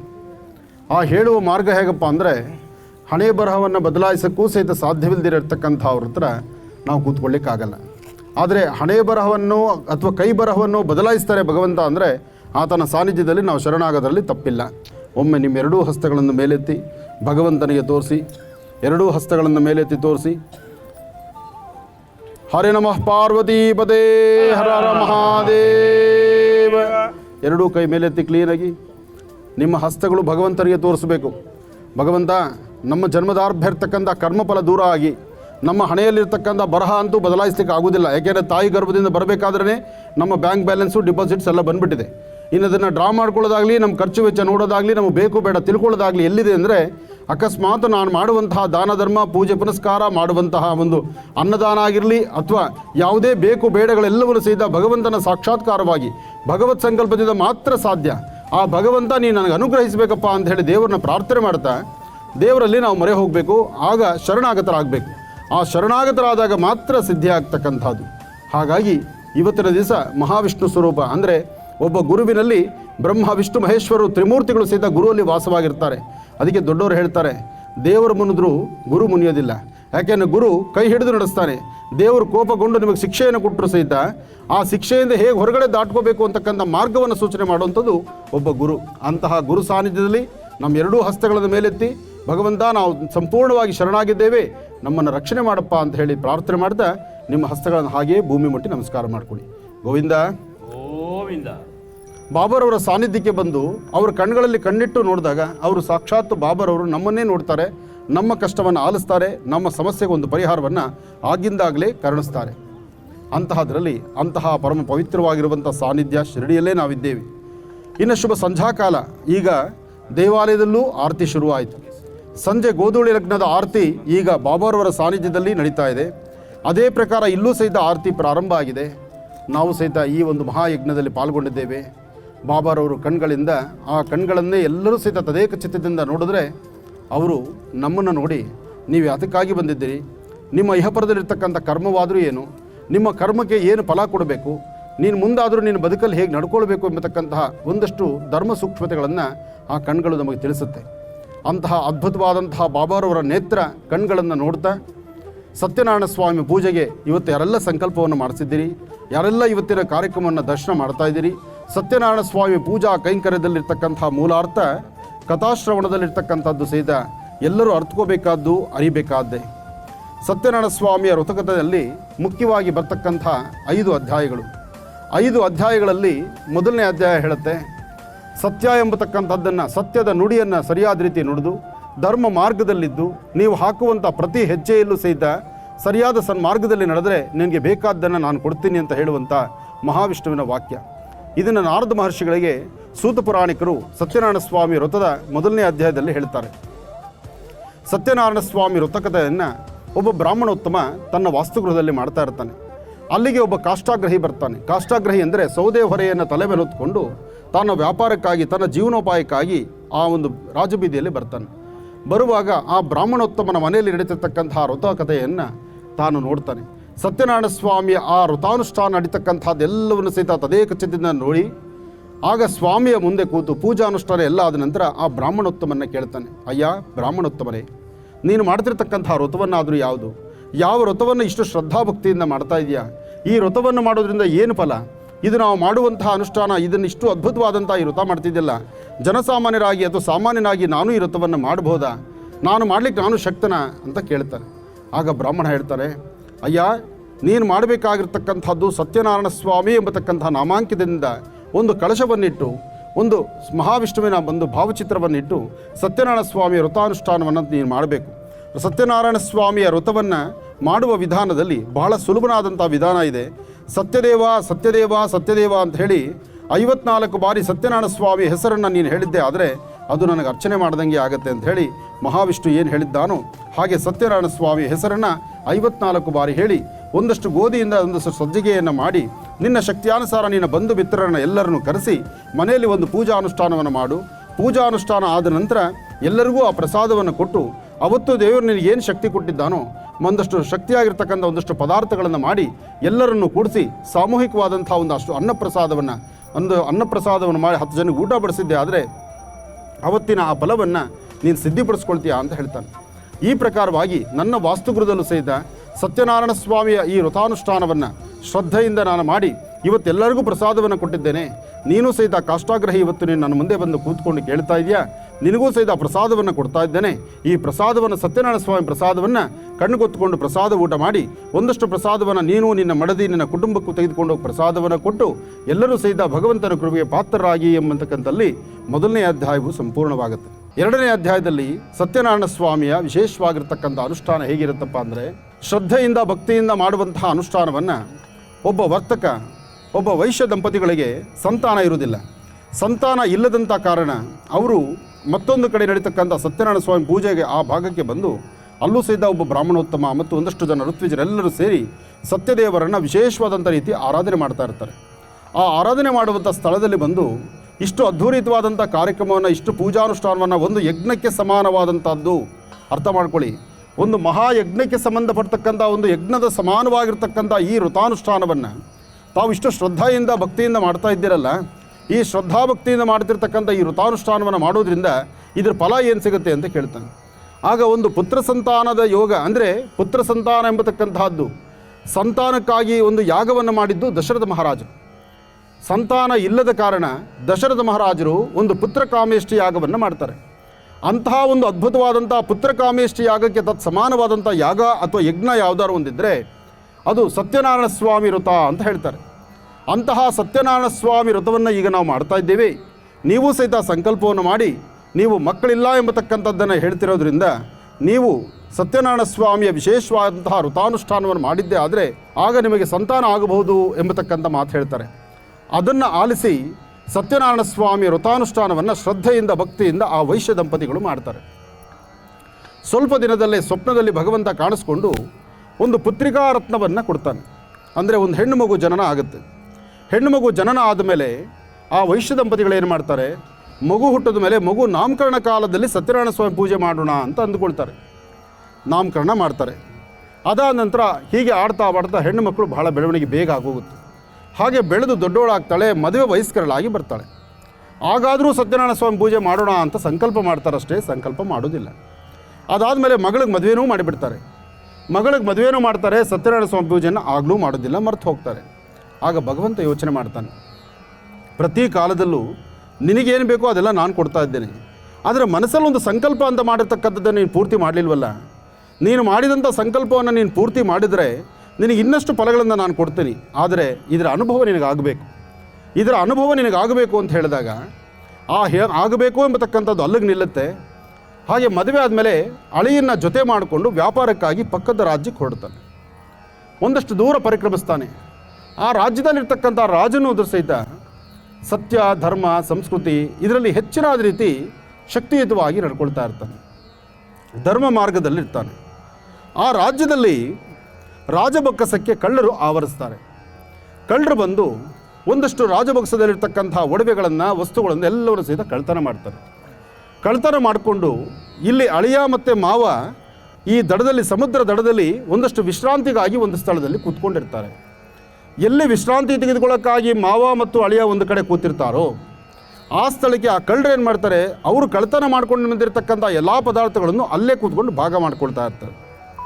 ನೋಡಿ ಹೇಗಿದೆ, ದೊಡ್ಡವರೊಂದು ಮಾತು ಹೇಳ್ತಾರೆ, ಒಂದು ಮರದ ತಳಗೆ ನಿಂತ್ಕೊಂಡಾಗ ವಯಸ್ಸಾಗಿರ್ತಕ್ಕಂತಹ ಒಂದು ಮರದ ಕೊಂಬೆ, ಆ ಕೊಂಬೆ ಮೇಲೆ ಒಂದು ಕಾಗೆ ಬಂದು ಕೂತ್ಕೊಂಡು ಆ ಕೊಂಬೆ ತಲೆ ಮೇಲೆ ಬಿದ್ದಾಗ ನಮಗೆ ಗ್ರಹಚಾರ ಅಂದ್ಕೊಳ್ತೀವಿ, ಒಂದು ಕಡೆ ನಮ್ಮ ಟೈಮ್ ಸರಿಯಿಲ್ಲ ಅಂದ್ಕೊಳ್ತೀವಿ. ಹಾಗೆ ಟೈಮು ಕೆಟ್ಟಾಗ ಮರದ ತಳಗೆ ಕೂತ್ಕೊಂಡ್ರೂ ಬರುತ್ತೆ, ಮನೇಲಿ ಹೊದ್ಕೊಂಡು ಮಲ್ಕೊಂಡ್ರೂ ಬರುತ್ತೆ. ಅಂದರೆ ಗ್ರಹಗತಿಗಳು ಕೆಟ್ಟಾಗ ಇದೆಲ್ಲವೂ ಸಾಧ್ಯ. ಎಷ್ಟೇ ಆದರೂ ಭಗವಂತನ ಕೃಪೆ ಮತ್ತು ಭಗವಂತನ ಸಾಕ್ಷಾತ್ಕಾರ, ಆ ಭಗವಂತನ ಸಂಕಲ್ಪದಲ್ಲಿ ಯಾವಾಗ ಒಂದಷ್ಟು ಇಂತಹ ಸನ್ನಿವೇಶಗಳಾಗುತ್ತೋ ಆಗ ಯೋಚನೆ ಮಾಡುವ ಪರಿಸ್ಥಿತಿ ಎದುರಾಗುತ್ತೆ. ಈ ಯಜ್ಞದಲ್ಲಿ ವರುಣದೇವರ ಸೃಷ್ಟಿ ಆಗ್ತಾ ಇದೆ. ಯಾರ ಮೇಲೆ ಮಳೆ ಹನಿ ಬೀಳ್ತಾ ಇದೆಯೋ ನಿಜಕ್ಕೂ ನಾವು ಪುಣ್ಯ ಮಾಡಿದ್ದೀವಿ. ಯಜ್ಞ ಕಾಲದಲ್ಲಿ ವರುಣನ ಸೃಷ್ಟಿ ಆದರೆ ಅದಕ್ಕಿಂತ ಪುಣ್ಯದ ಕೆಲಸ ಮತ್ತೊಂದಲ್ಲ ಅಂತಾರೆ. ಇರಲಿ, ಇದರ ಮಧ್ಯದಲ್ಲಿ ಆ ವರ್ತಕರು ಎಲ್ಲಿದ್ದಾರೋ ಅಲ್ಲೇ ಆ ಕಳ್ಳರು ಭಾಗ ಮಾಡ್ಕೊಳ್ತಾ ಇರ್ತಾರೆ. ಭಾಗ ಮಾಡ್ಕೊಳ್ಳೋದನ್ನು ಕಂಡು ಯಾರೋ ಹೋಗಿ ಅರ್ಜೆಂಟಾಗಿ ಯಾರು ನಮ್ಮ ಆ ಒಂದು ರಾಜಬೊಕ್ಕಸದಲ್ಲಿರ್ತಕ್ಕಂಥ ವಸ್ತುಗಳನ್ನು ಕಳ್ತನ ಮಾಡಿದ್ದಾರಲ್ಲ, ಆ ಕಳ್ತನ ಮಾಡಿರ್ತಕ್ಕಂಥ ಪದಾರ್ಥಗಳು ಎಲ್ಲಿದೆಯೋ ಹೋಗಿ ಹುಡುಕಿ ಅಂತ ಹೇಳ್ತಾರೆ. ಯಾವಾಗ ರಾಜಭಟ್ರು ಅಟ್ಟಿಸ್ಕೊಂಡು ಓಡಾಡ್ಕೊಂಡು ಬರುವಾಗ ಅಲ್ಲಿ ಭಾಗ ಮಾಡ್ಕೊಳ್ತಕ್ಕಂಥದ್ದನ್ನು ಅಲ್ಲೇ ಬಿಡ್ತಾರೆ, ಓಡಿ ಹೋಗ್ತಾರೆ. ಕಳ್ಳರು ಓಡೋದ್ರು, ಪಕ್ಕದಲ್ಲಿ ವಿಶ್ರಾಂತಿ ತಗೊಳ್ತಿದ್ರಲ್ಲ ಇವರೇ ಕಳ್ಳರು ಅಂತ ಹೇಳಿ ಈ ಮಾವ ಮತ್ತು ಅಳಿಯನ್ನ ಕರ್ಕೊಂಬಂದು ಕಾರಾಗೃಹದಲ್ಲಿ ಹಾಕ್ತಾರೆ. ಕಾರಾಗೃಹದಲ್ಲಿ ಹಾಕಿದಾಗ ಅವರು ಅಂದ್ಕೊಂಡು ನಾವೇನೂ ತಪ್ಪು ಮಾಡಿಲ್ಲ, ಸುಮ್ಮನೆ ಬಂದು ವಿಶ್ರಾಂತಿ ತಗೊಳ್ಳೋರನ್ನ ಕರ್ಕೊಂಬಂದ್ಬಿಟ್ಟು ಇಲ್ಲಿ ಹಾಕ್ಬಿಟ್ರಲ್ಲ. ರಾಜನ ಅಂಗಲಾಚಿದ್ರು, ರಾಜಭಟ್ರನ್ನ ಕೇಳಿಕೊಂಡ್ರು, ಸ್ವಾಮಿ ನಮಗೆ ತಪ್ಪಿಲ್ಲ, ನಾವೇನೋ ವಿಶ್ರಾಂತಿ ತೆಗೆದುಕೊಳ್ತಿದ್ವಿ, ನಿಮ್ಮ ಒಡವೆನ, ನಿಮ್ಮ ಬಕ್ಕಸದಲ್ಲಿರ್ತಕ್ಕಂಥ ಒಡವೆ ಆಗಲಿ ಯಾವ ವಸ್ತುಗಳನ್ನು ನಾವು ನೋಡಿಲ್ಲ, ಅದನ್ನು ನಮ್ಮ ಕೈಯಲ್ಲಿ ಸ್ಪರ್ಶಿಸಿಲ್ಲ, ನಮಗೆ ಗೊತ್ತಿಲ್ಲ ಅಂತಾರೆ. ಆದರೆ ಇವರ ಒಂದು ಪ್ರಾರಬ್ಧ ಕರ್ಮ ಸ್ವಾಮಿಯ ಒಂದು ಕೋಪಕ್ಕೆ ಗುರಿಯಾದ್ದರಿಂದ ಇವರು ಆಡುವ ಮಾತು ಯಾರಿಗೂ ಕೇಳಿಸ್ತಾ ಇರೋದಿಲ್ಲ.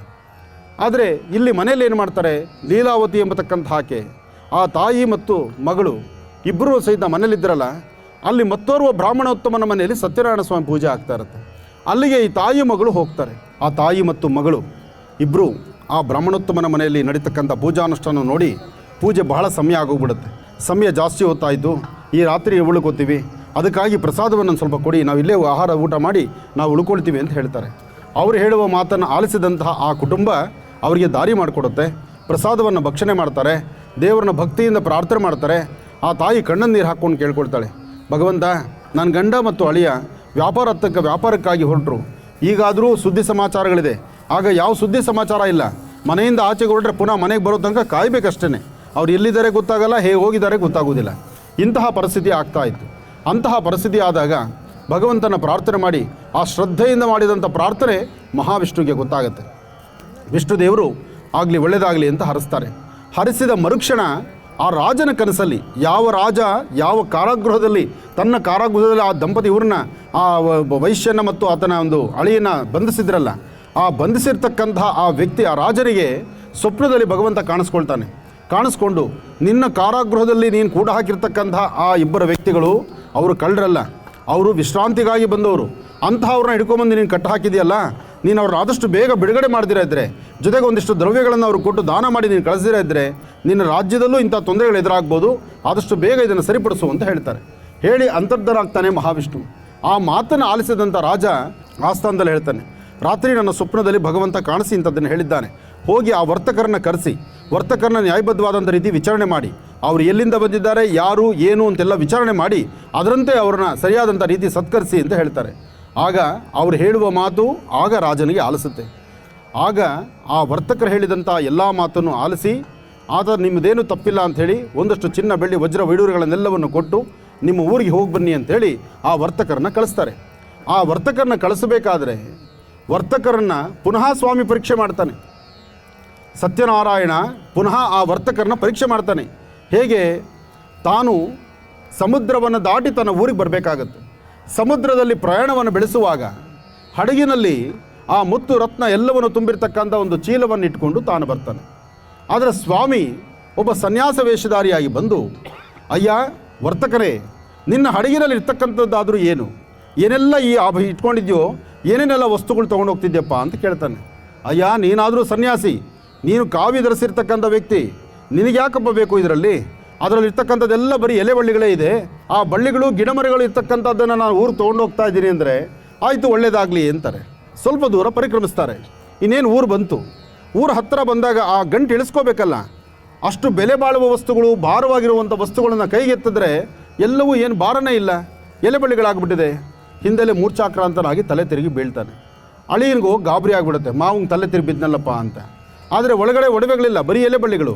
ಊರಿಗೋಗಿ ನಾನೇನು ಹೇಳೋದು, ಇನ್ನೇನು ಆಗೋ ಈಗ ಅಂದರೆ ಹತ್ತಿರಕ್ಕೆ ಬರ್ತಾ ಇದ್ದಾರೆ. ಈ ಶಾಪ ಇಲ್ಲಿ ಬರಬೇಕಾದ್ರೆ ಏನು ಕಾರಣ? ಬೆಳಗ್ಗೆದ್ದು ಪುನಃ ದೇವರು ನಮಸ್ಕಾರ ಮಾಡಿ ಆ ತಾಯಿ ಮತ್ತು ಮಗಳು ಪ್ರಸಾದವನ್ನು ಸ್ವೀಕರಿಸಿ ತಾವು ಪ್ರಸಾದ ತಿನ್ನಬೇಕಾದ್ದನ್ನು ಅಲ್ಲೇ ಪ್ರಸಾದ ಬಿಟ್ಬಿಟ್ಟು ಓಡಿ ಬಂದ್ರಲ್ಲ. ನನ್ನ ಅಲ್ಲಿ ಬಂದು ಒಬ್ರು ಹೇಳ್ತಾರೆ, ನಿಮ್ಮ ಯಜಮಾನರು ನಿಮ್ಮ ಅಳಿಯರಿಬ್ಬರು ಸಹಿತ ಹಡಗಲ್ಲಿ ಬರ್ತಾ ಇದ್ದಾರೆ ಅನ್ನೋ ಒಂದು ಸುದ್ದಿಯನ್ನು ಈ ಹೆಣ್ಣುಮಗಳಿಗೆ ಹೇಳ್ತಾರೆ. ಹೆಣ್ಣುಮಗಳು ಏನು ಮಾಡಿದ್ಲು, ನನ್ನ ಗಂಡ ಮತ್ತು ನನ್ನ ಅಳಿಯ ಬರ್ತಾ ಇದ್ದಾರಲ್ಲ ಅಂತ ಹೇಳಿ ಮನಸ್ಸಲ್ಲಿ ಒಂದು ಸಂಕಲ್ಪ ಮಾಡಿಕೊಂಡು ಪ್ರಸಾದ ತಿಂದಿರ ಓಡಿ ಬಂದರು. ಗಂಡನ ನೋಡಬೇಕು ಅನ್ನೋ ಆಸೆ, ತಾಗೆ ಗಂಡನ ನೋಡಬೇಕು ಅನ್ನೋ ಆಸೆ ಆಕೆಗೂ ಇದೆ, ಈಕೆಗೂ ಸಹಿತ ಗಂಡನ ನೋಡಬೇಕು ಅನ್ನೋ ಆಸೆ ಇದೆ. ಇಬ್ಬರು ಸಹಿತ ಓಡಿ ಬಂದರು. ಸಮುದ್ರದೊಳಗೆ ಬರೋಷ್ಟರೊಳಗೆ ಮೂರ್ಛಾಕ್ರಾಂತನಾಗಿ ಹಾಡಿಗೆಲ್ಲ ಬಿದ್ದು ಹೋಗಿದ್ದ. ಆಗ ಯೋಚನೆ ಮಾಡಿದ್ರು, ನಾವೇನು ತಪ್ಪು ಮಾಡಿದ್ದೀವಿ? ಓಹೋ, ನಾವು ಪ್ರಸಾದವನ್ನು ಭಕ್ಷಿಸಿಲ್ಲ, ದೇವರ ಪ್ರಸಾದವನ್ನು ನಾವು ದುರಹಂಕಾರದಿಂದ ಅಲ್ಲೇ ಬಿಟ್ಟಿದ್ದೀವಿ. ಆ ಪ್ರಸಾದವನ್ನು ಸ್ವೀಕರಿಸಿದ್ದೇ ಆದರೆ ಪುನಃ ನನ್ನ ಗಂಡ ಮತ್ತು ನನ್ನ ಅಳಿಯ ಕಾಣಿಸ್ಕೊಳ್ಬೋದು ಎಂಬತಕ್ಕಂಥ ಚಿಂತನೆಯಿಂದ ಓಡಿ ಹೋಗಿ ಪ್ರಸಾದವನ್ನು ಸ್ವೀಕರಿಸಿ ಒಂದಷ್ಟು ಪ್ರಸಾದವನ್ನು ತೆಗೆದುಕೊಂಡು ಇಲ್ಲಿಗೆ ಬರುವಷ್ಟರಲ್ಲಿ ಭಗವಂತನ ಕೃಪಾಶೀರ್ವಾದದಿಂದ ಇಬ್ಬರೂ ಸಹಿತ ಎದ್ದು ನಿಂತ್ಕೊಳ್ತಾರೆ. ಒಳಗಿರ್ತಕ್ಕಂತಹ ಎಲೆಬಳ್ಳಿಗಳು ಏನು ಮೂಟೆಯಲ್ಲಿ ಹಾಗೆ ಹಾಳಾಗಿರುತ್ತಲ್ಲ, ಆ ವಸ್ತುಗಳೆಲ್ಲ ಭಗವಂತನ ಹತ್ರ ಕ್ಷಮೆ ಕೇಳ್ತಾರೆ. ಭಗವಂತ, ಪದೇ ಪದೇ ನಾವು ಮಾಡ್ತಿರ್ತಕ್ಕಂಥ ತಪ್ಪುಗಳೇ ಬಹುಶಃ ನಮಗೆ ಈಗ ಪ್ರಾರಬ್ಧ ಕರ್ಮ ಆಗ್ತಾ ಇರ್ಬೋದು, ಇನ್ನು ಮುಂದೆ ನಾವು ಇಂಥ ತಪ್ಪು ಮಾಡಲ್ಲ, ನಿನ್ನ ಅನುಗ್ರಹ ನಮಗೆ ಕೊಡಪ್ಪ. ಜೊತೆಗೆ ಅಂದು ನಾನು ಒಂದು ಸಂಕಲ್ಪ ಮಾಡಿದ್ದೆ, ಸತ್ಯನಾರಾಯಣ ಸ್ವಾಮಿ ಪೂಜಾನುಷ್ಠಾನ ಮಾಡ್ತೀನಿ ಅಂತ, ನಾನು ಮಾಡಿಲ್ಲ. ಇವತ್ತು ನಾನು ಊರಿಗೆ ಬಂದ ತಕ್ಷಣ ನಾನು, ನನ್ನ ಮಡದಿ, ನನ್ನ ಮಗಳು ಮತ್ತು ಅಳಿಯ ಎಲ್ಲರೂ ಸೇರಿ ಸತ್ಯನಾರಾಯಣ ಸ್ವಾಮಿ ಪೂಜೆ ಮಾಡ್ತೀವಿ ಅಂತ ಸಂಕಲ್ಪ ಮಾಡ್ತಾರೆ. ಅದೇ ಪ್ರಕಾರ ಎಲ್ಲ ವ್ಯವಸ್ಥೆಗಳನ್ನು ಅಚ್ಚುಕಟ್ಟಾಗಿ ಸಿದ್ಧಿಪಡಿಸ್ಕೊಳ್ತಾರೆ.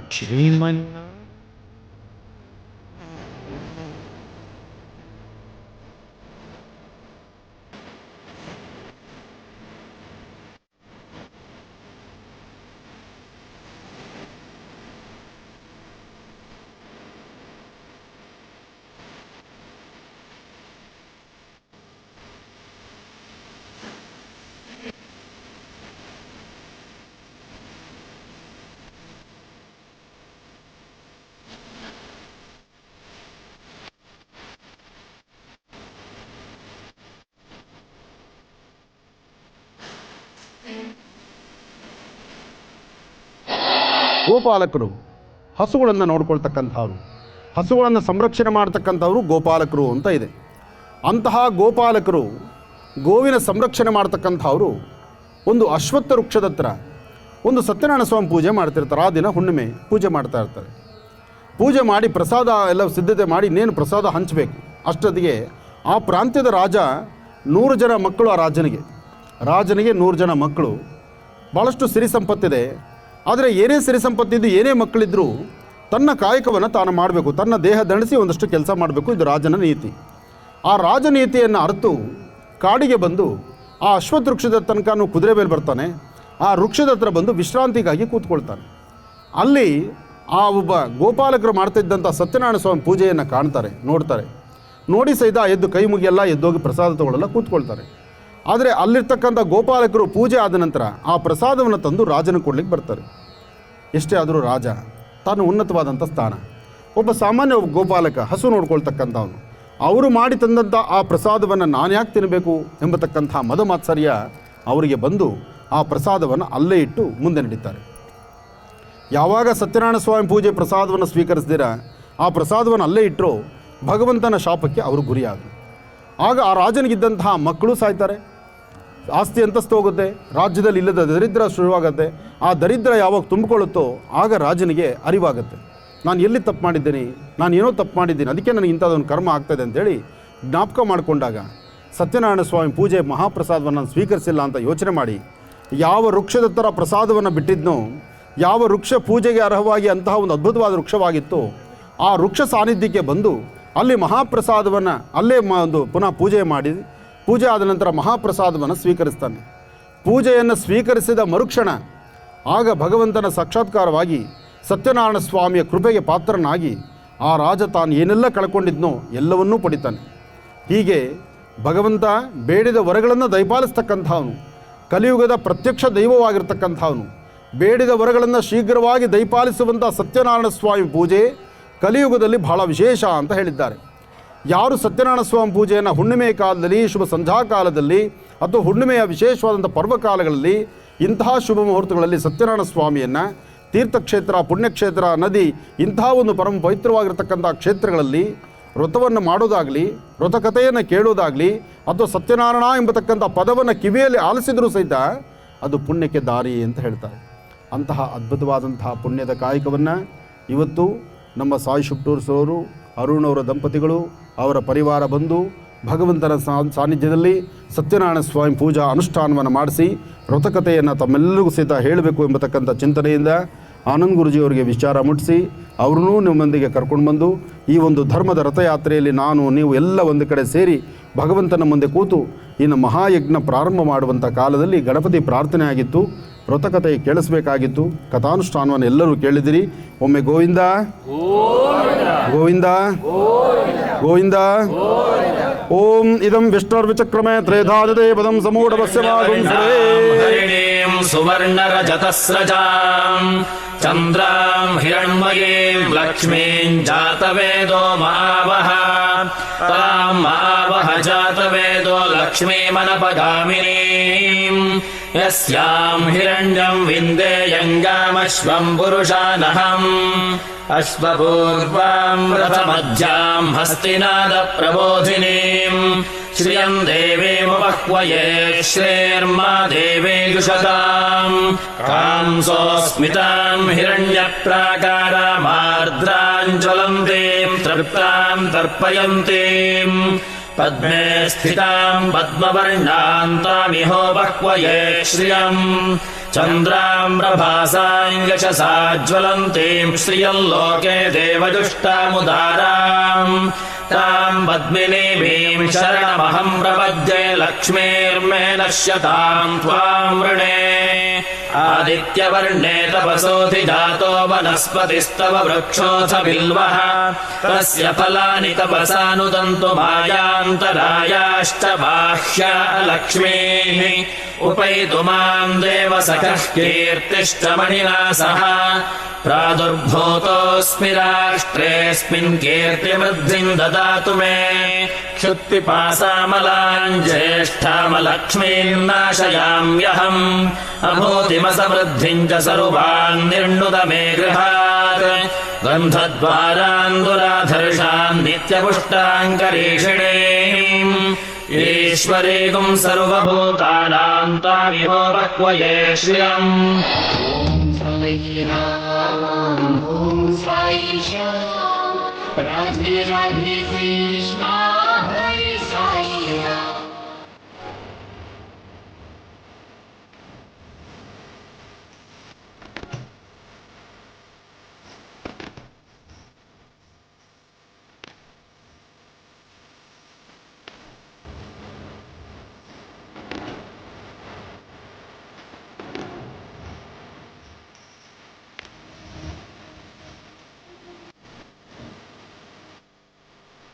ओम साई राम, ओम साई श्याम, राधे राधे कृष्णा हरे साई राम. साई राम, ओम साई श्याम, राधे राधे कृष्णा